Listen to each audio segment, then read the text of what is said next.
Let's talk to Mal Fletcher, good friend of the show, who is a social commentator. Good morning to you, Mal. Morning, Mike. Would you ban him?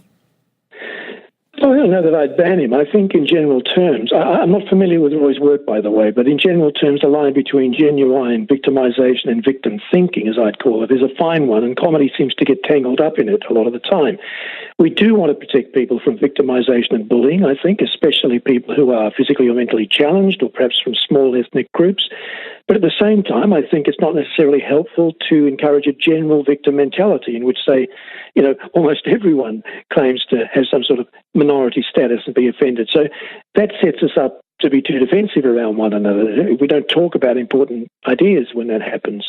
Comedy's a bit of a touchstone, Mike, because it's always about surprise and challenge. It's about challenging existing values. So it's always a bit of a sore point when it comes to these sorts of issues. Right. So people have been, I've had a mixed response looking at what's come in since 9 o'clock this morning, Mal.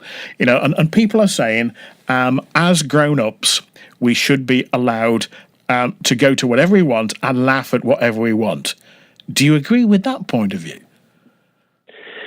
Well, yeah, to a point. I think, there's a lot of talk about censorship and, whether things like this constitute a form of censorship. But first of all, I have to say censorship is not the bogeyman that so many people want to make it out to be. All regulation, you could argue that all law is in fact a form of censorship. It reflects and reinforces social values by saying we can do one thing but not another. In the media, you could argue that the watershed at night is a benevolent form of censorship, protecting children. The real question, I suppose, is not whether we have censorship in society, but whether that censorship is helpful. Does it reflect our best selves, who we want to be? Does it allow for differing tastes? Does it encourage a victim mentality, which I touched on earlier? Does it protect the vulnerable and at the same time allow us to have a constructive interaction about different ideas?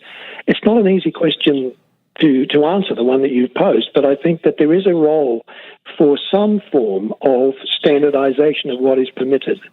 It's interesting because I've had people phone up since 9 o'clock this morning saying, well, look, if you go to any Chubby Brown concert, you will see people with disabilities in that audience laughing at what he says. But they are allowed to laugh, aren't they? It's able-bodied people laughing at what he says that's the problem.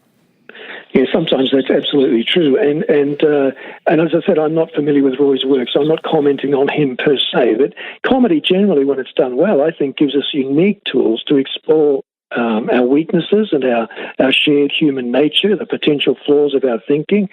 It sometimes does walk a very fine line between challenge and offence. And if a particular brand of comedy is just continually gratuitously opening up divisions for the sake of cheap laughs, well, it might be appropriate for us to censor, for us to say, I'm going to save myself the price of a ticket and vote with my feet. That's probably the best form of standardization that we have.